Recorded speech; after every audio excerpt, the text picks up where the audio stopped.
Hey, good morning, good afternoon, good evening, wherever you're at today. I wanted to make a quick video and show you the difference between these bearings. So the actual needle bearing portion is the same dimension, industry standard, whatever the dimensions are, where they have the actual insert and then there's needle bearings on there.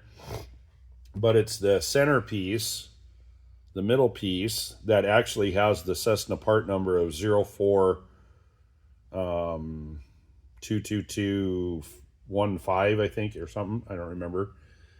Actually, it's on this McFarland.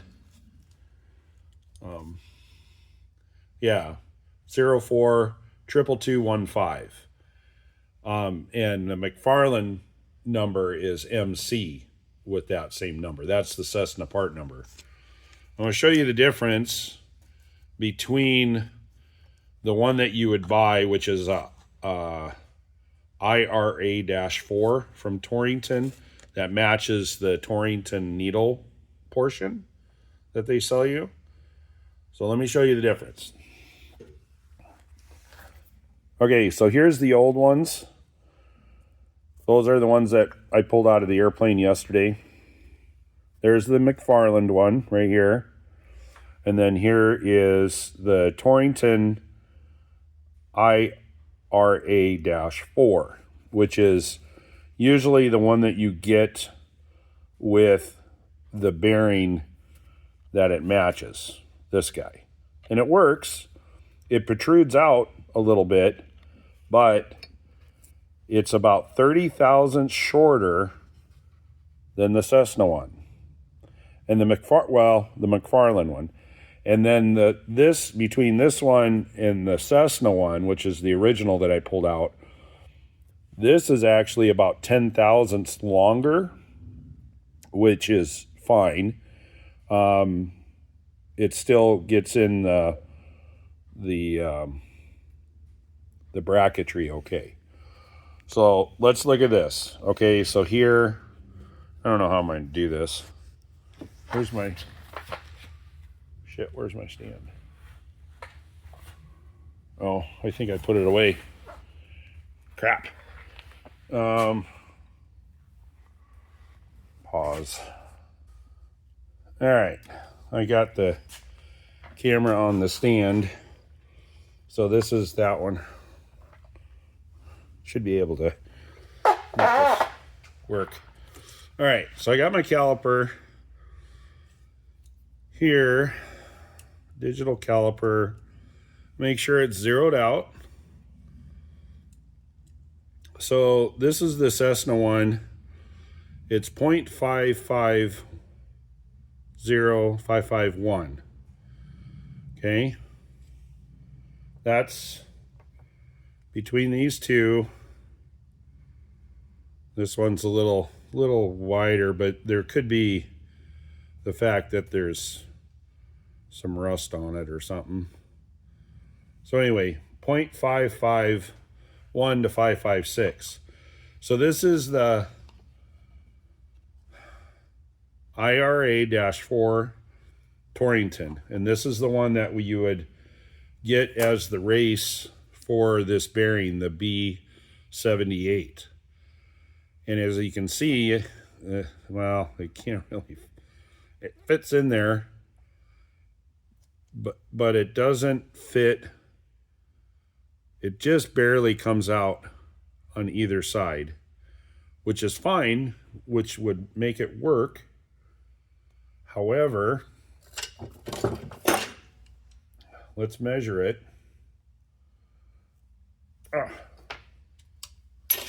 That one's really sticky, dirty.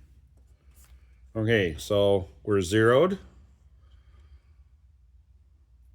So 531. So it's even 20 thousandths shorter than the Cessna one originally, which you think would be okay. And in a pinch to get you out of the bush, it would probably be fine. But then this one here from McFarland, which is the MC042215, and they call it the elevator hinge. But it's the same part number if you look up in Cessna parts manual for the 12140. It's going to be the 042215 is going to be all these bushings. And it's because it is actually a little longer than the Cessna one at a 0.563. So it's actually 13 thousandths longer than the original Cessna one, which is basically the thickness of paper, give or take. So again, 0.550 versus 0.563. So it's 13 thousandths longer. So it's basically a sheet of paper thicker or longer. Where the industry standard Torrington, if you look it up and it's the IRA-4, that's actually going to be 20 thousandths shorter. So the problem with that is that when they go into this bracket right here, so it's usually fitting it right in here, and you have a bushing that goes in. So you have the bolt that goes all the way through, and then this will be your hinge. And it's just I don't know, you probably can't see it on the phone, but you can wedge several sheets of paper, credit card through there, that distance. It's actually, it's got a lot of play, and you think that it would be okay. But herein lies the problem. When you squish this together, you put stress right here in this corner and this corner, because these holes right here are fixed to the spar on the aileron, and then these are fixed to the rib, and so something has to flex. So when you put that bolt through and you have that clearance there, if you don't stick a washer or something in there, that actually wouldn't work either, because what happens is that rib actually scrapes on this. It will gouge the sheet metal, because the IRA-4, it's short enough to, when this all gets squished together, then these lines aren't parallel. And when they're not parallel, when that aileron is moving back and forth, it's scraping and gouging the sheet metal here. And there's only these two little brackets, and then there's a piece of filler material in there. You can see the filler material. And then these brackets, they're only 45 thousandths thick. And so if you have something in there and it gouges out 4 to 6, 8, 10 thousandths worth of material, you've just exceeded the 10% rule on gouges, scrapes, and cracking. So the thing about the McFarland one, since it's a little wider, it actually fits in there nice and snug, right? I can't even pull it out. So the worst thing you're going to do, and depending on how these are put together, and generally they're probably put together with a jig of some sort, a fixture, that these here would be parallel. So you want this parallel with this, and this parallel with this one, because in the manual there's a bushing. That one actually fits in there nice. Well, it's still a little loose, but this bushing fits right up in there, and then there's another bushing there, and then there's a 4 bolt that goes through that ties it all together, and this is what the aileron pivots on. So the original one, it fits in there, and there's very, very little slop. I mean, if you just put a little bit of pressure on it, it's not going to fall out. But It's not perfect where this guy here, it's a little tighter, but this guy fits in there, and you just put a little pressure on it and it doesn't come out. So this is the original Cessna one, but we can't use this because you can take your fingernail and you can feel each one of those needle bearings that are inside here that got all packed with this rust and dirt and lubrication that wasn't there. And so it got all, it's all straight. It has lines in it. I want to call it strafed, but it's not strafed. It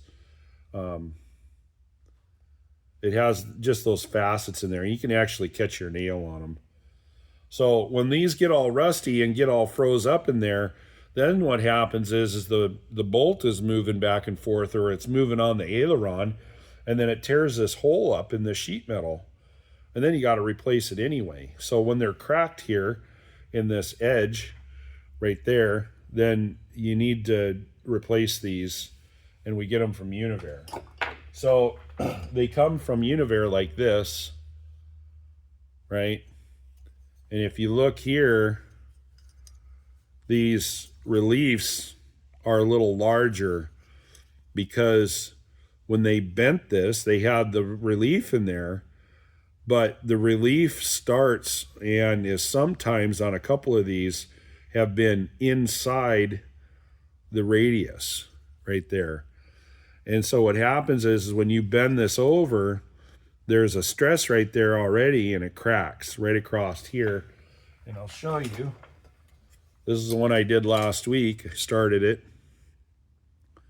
and I bent it over, and it cracked right there because I didn't grind out that relief a little farther. So that kind of cost me a little bit of money in a lesson, because I've never used these from Univer before. I've always salvaged them out of another aileron and used them, the ones that weren't cracked, and the rest of the aileron was garbage or something. So anyway, this is the new one, and it's going to go right here, and that actually fits in there pretty easy. But again, it doesn't take much pressure to make them so they're pushed together. But what happens is the Heims joint that goes in here between this guy, it might have a little slop, so you want to take a washer and you put it in that bolt between the bolt or the bracket face and the Heims joint to take up any slack, because if you squish these together, then it puts stress in that corner, and that's what cracks them out originally. And that's the way these were. So this is just a video to show the difference between these guys. So this is a locally sourced, buy it from your hardware store, bearing outlet, whatever, online, Amazon, the IRA 4, the Torrington, the actual race that goes in the bearing. But you can see the length difference even by eye. They're just slightly shorter than what you need. And these are the guys that cost, if you buy them through Cessna, they're several $100s, which is stupid. But McFarland makes them. They're listed under the elevator bearing for the 120/140, but it's the same as the aileron bearings. The elevators and the ailerons use the same units. The rudder is different. It's just a bushing and a bearing. It's not an actual needle bearing. So these are needle bearings in there. And you can buy, it's a B78, and you can get them in Torrington, or you can get the other one brand. I can't think of it right off the top of my head. Timken. Timken has the same bearing, but B78. So you can either go Torrington or Timken. So anyway, that's the deal. Cheers. Have a good day.